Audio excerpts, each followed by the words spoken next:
I'm Sean Aylmer, and this is a Fear and Greed extended interview. All the other good bits we couldn't fit into the daily podcast. If you're looking for the daily episode of Fear and Greed, check the podcast playlist. Otherwise, enjoy the interview.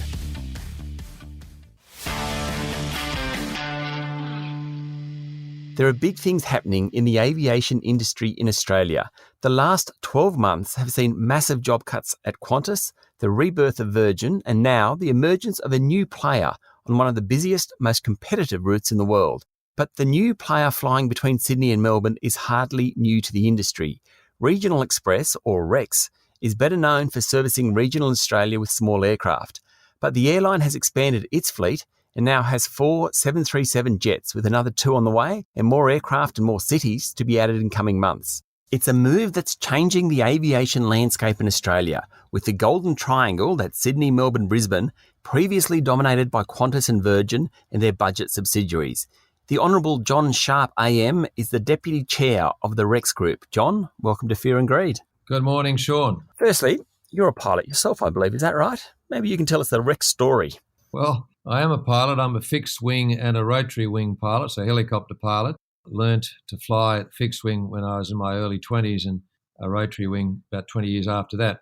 And I was also been on the board of what was then the largest helicopter manufacturer in the world, Eurocopter. It's now part of Airbus Group. But the Rex story is one that goes back nearly 70 years, Sean. It starts with Max Hazelton in 1953.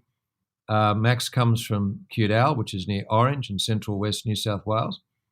And Max persuaded his mother to lend him some money to buy an Oster, a single-engine aeroplane. And he commenced in what you'd basically describe as charter and agricultural aviation operations.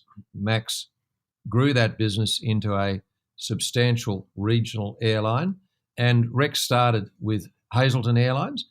And in 1964, in Wagga, a chap called Don Kendall started an airline, which he called Kendall's Airline. Didn't think much about the name of the airline. And he called it Kendall Airline, just like Max called it his airline, Hazelton Airlines. And he started, once again, a very successful regional airline operation. Both of those airlines were bought by Ansett, and they were then obviously caught up in the collapse of Ansett. The administrators, Quarter Mentha, put both airlines, regional airlines, Hazelton and Kendall, up for sale. A fellow called Michael Jones raised about $34 million in capital and bought both Hazelton and Kendall, merged them into what we now call Rex, or Regional Express. And Regional Express's life began under that banner in 2001. And in 2004, we listed the company. Since then, we've more than doubled the size of the network, the number of passengers, the number of people employed in the company. We have always been profitable from the day the current management took over, which is after the first year of its operation, because Michael Jones, interestingly enough, Sean, sent Rex broke in his first year of operating it, and the airline was about to close down. And so the current chairman, Lim Kim Hai, who is an investor in the first version of Rex, decided to rescue it, put a lot more of his own cash into it, and took over the running of it. He got rid of all the people who were running Rex at the time after the first 12 months of failure. And he got rid of them because he said at the time they obviously don't know how to run an airline, and his good friend pointed out to him, neither does Kim Hai. But he took over the running of the airline, and he's a successful businessman who comes from Singapore, educated in France at the 2 best universities in France, and then did an MBA in Singapore University and then developed his own business. And so the airline since then has operated profitably, and we arrived at the pandemic last year with no debt and a reputation for profit. And just before we get on to the pandemic, I think it's really important that I grew up in Orange and I knew the Hazeltons, and indeed I met Max a few times many years ago, but it was sort of the lifeblood of those regional towns to get to the city, because you could drive 4 hours from Orange, but if you had to be there or you need to go down for a very short period, a lot of these regional towns totally relied on Hazeltons or Kendalls, and nowadays on Rex. And I think kind of people that live in the city forget just how important those routes are. Well, you're absolutely right, Sean. I mean, if you live in regional Australia, the tyranny of distance is a huge disabling effect on you, your social life, your business life, and even your administrative life and your medical life.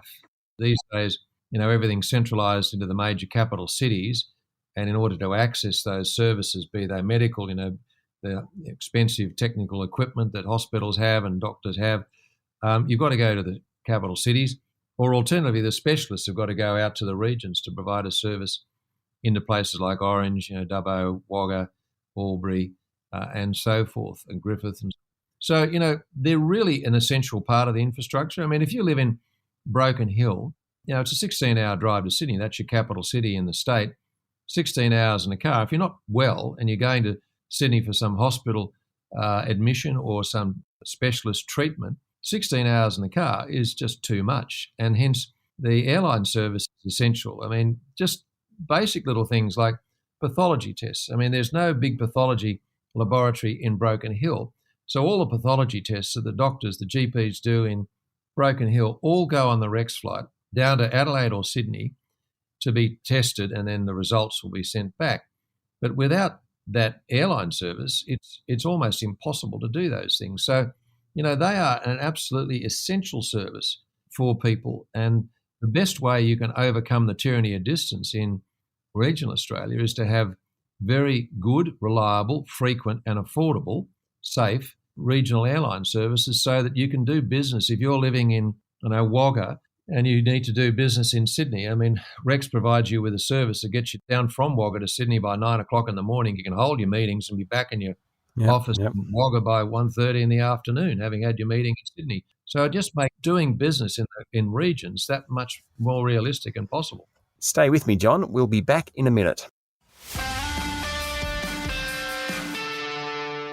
My guest this morning is John Sharp, Deputy Chair of the Rex Group. So how tough was last year for Rex? Well, it started out really well. We were going really well. The wind was behind us. The sun was shining in our face. Things were looking really good. And then this thing called coronavirus came along. In February, we started to sort of think about it. We had a board meeting in February, and we didn't think the effects of coronavirus would be that significant because our passenger numbers were growing. Everything was looking good, and we didn't see any reaction in passenger numbers to the talk of coronavirus. So we hoped that it would not have an impact on us. But then in March, it really hit us. And, an airline like Rex, in those days, we had an average passenger number of about 5,500 passengers a day. And within 2 weeks, it fell from 5,500 passengers a day to 120.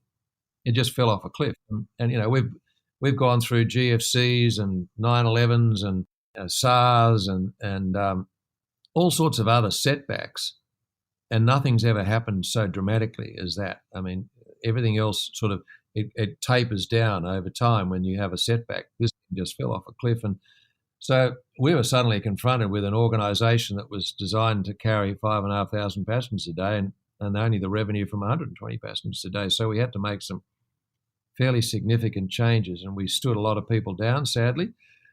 We've made nobody redundant. We've kept everybody, on the books, and we rotate people in the company so everybody gets a turn at working. So that if you're a pilot, you effectively do 1 week on and 2 weeks off.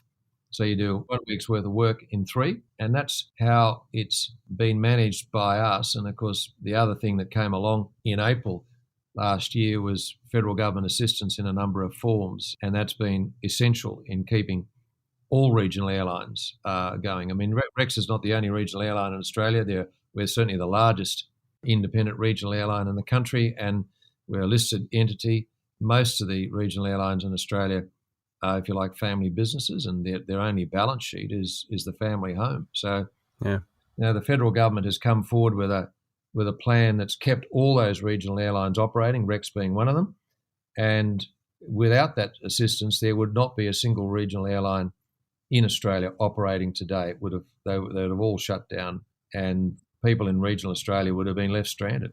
All the airlines relied on the government assistance package. One thing that Rex did do was rethink how it's going to operate post-pandemic. Now, that triggered some criticism from some of your competitors, not surprisingly, when you announced that you would actually be doing capital city routes, which you hadn't done previously. What's the thinking behind that? Well, it was an opportunity that we would never have expected to have come along. One of the things we learn about life is that there's opportunity in adversity. Every cloud has a silver lining. There's lots of old sayings. What you realise is that this adversity presented us with the opportunity to move into the domestic airline business, a prospect we would not have considered prior to COVID. And why wouldn't we have considered it? It's because we were struggling to have enough pilots for our own regional operation, let alone pilots to expand with. And all of a sudden, COVID came along and Qantas and Virgin made thousands of pilots redundant. So all of a sudden, you've got really well-qualified, locally based Aussies here in Australia looking for a job as a pilot. And so the pilot shortage was overcome with a stroke of a pen. And the same with cabin crew, engineers, support staff. That all of a sudden it's a choice of riches. And that was the first thing. The second thing was difficult to get slots into airports, particularly at peak periods, in order to operate a new service. And all of a sudden, airports are empty. There's hardly anybody in them, and there's lots and lots of slots available and space in airports for gates and for lounges and various other things that you wouldn't have had before this. And the one thing that we didn't have that you need in order to expand into the domestic market was capital. And we were able to raise capital from a private equity firm to the amount of 150 million, which is solely designed for the purpose of expanding into the domestic market. So all of a sudden, out of the blue, no warning, this opportunity comes along. And Virgin, of course, was in administration. I think most people would say it was a 50-50 bet that Virgin would survive administration. It has survived administration, but it's roughly half the size it was beforehand. It's lost half its fleet and a great deal of its employees. And so Tiger, of course, has completely disappeared as an airline. And so, there's a gap in the market because of the downsizing of Virgin, the death of Tiger.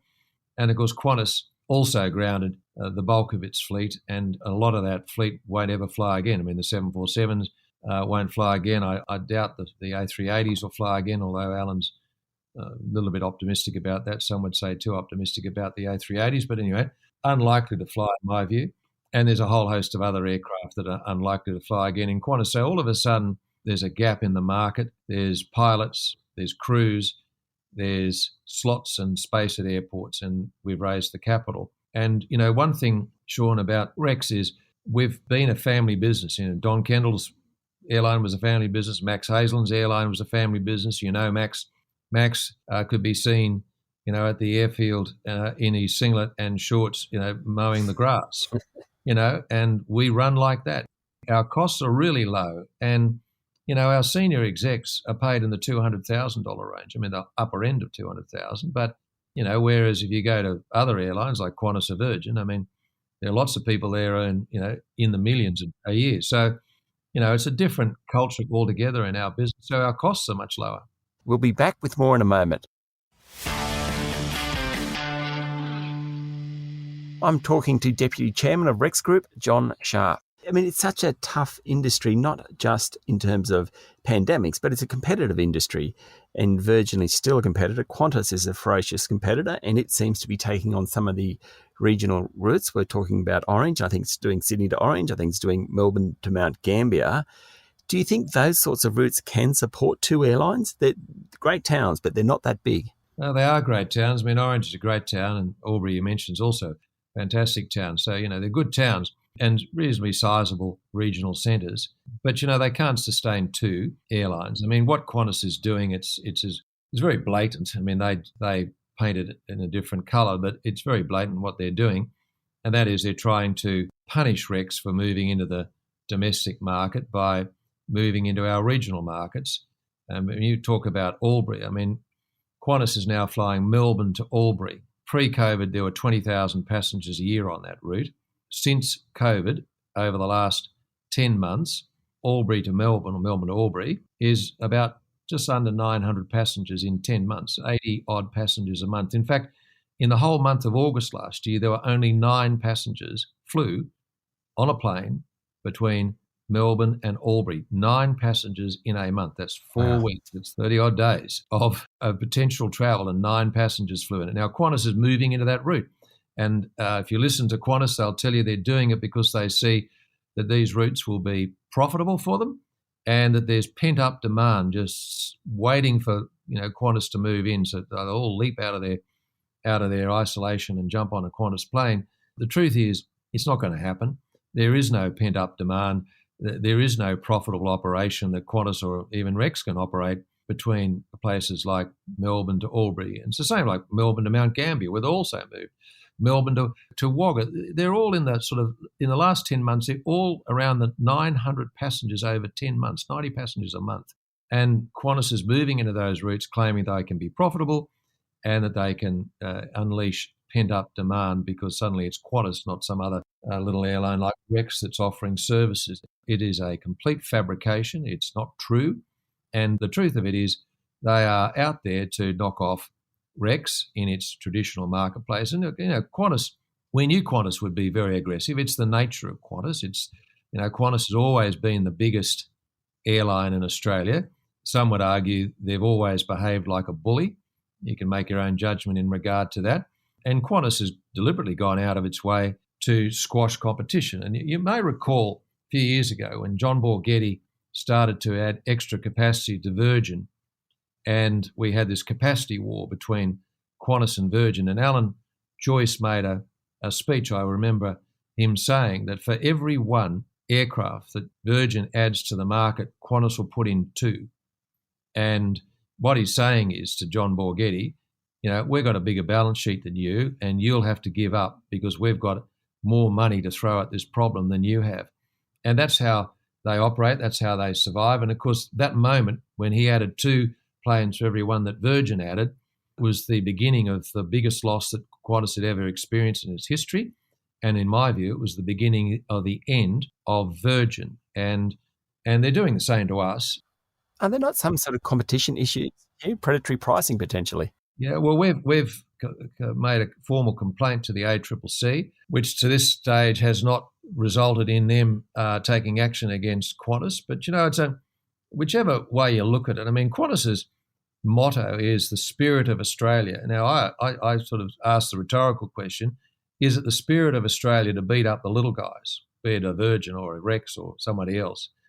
Is it the spirit of Australia to do that? Or do Australians like to give the little guy a go, to give the underdog a bit of a go? Qantas certainly doesn't subscribe to the underdog theory, to give people a go. They see somebody challenging their position and they just go out and squash them. And that's what happened to Virgin. And, they're trying to do it to Rex. The problem that he's got is, when he was doing that to Virgin actually had higher costs than Qantas had. In our case, we've got much lower costs than Qantas has, and we don't have any debt. And Alan and Qantas have got an enormous amount of debt. And, of course, they're losing a lot of money. The record loss for 6 months, 1.47 billion statutory loss in the last half. And, Rex didn't make a loss. We traded at a profit in the last half. So, if you're losing money and you expand your airline operations in order to punish other people, but in the process add to your already record losses, it doesn't make a lot of sense to me. Look, John, good luck with that. I've got to ask you one final question. Would you do what John Anderson's doing and ever go back into federal politics? Well, I think it's wonderful that John's going back. A very old friend of mine, and I rang him only a couple of nights ago to wish him well on his course. I mean, if he was a navigator, he'd be doing a 180-degree turn, going back to the past. But look, he's a very able fellow, very strong principles, and a man who's guided by public benefit rather than personal benefit, which sometimes you wonder if that's not the primary driver of a lot of people in politics today. So would I go back? No, I don't believe in going backwards. I believe in going forwards. I think you do things in life and you move on. I think life is a series of forward progressions. Plus the other thing is life in politics is a hard life. You've only, it's not an easy 14 life. years, weren't you in Canberra? Yeah, I was. I had a large country seat. It used to take me 2 weeks of non-stop driving in the breaks between parliamentary sittings to get around my electorate. And visit 2 or 3 towns a day, take me 2 weeks. It's hard work. And that's to say the airline industry is hard work. I mean, getting out of the frying pan into the fire. But I think politics is best done by people a bit younger than me now. And honestly, if you talk to the guys in in the game today, they'll tell you the stuff they put up with social media is just incredible. It's unbelievable what people say. Yeah, it's wrong. And what they say anonymously as opposed to what they'd say with their name attached to it are two totally different things. And the stuff is vicious. And you see Nicole Flint, I think, who's a Liberal from South Australia, has announced she's not going to continue. An able person, from what I understand, she's not continuing because of the pressures that she feels from social media. So, good question. Why would anybody go in it? But I just wish John Anderson all the very best. And I tell him I'm very grateful that people of his stature and calibre are prepared to stand. Fantastic. John, thanks for talking to Fear and Greed. Oh, thank you very much, Sean, for having me on. That was John Sharp, Deputy Chairman of the Rex Group.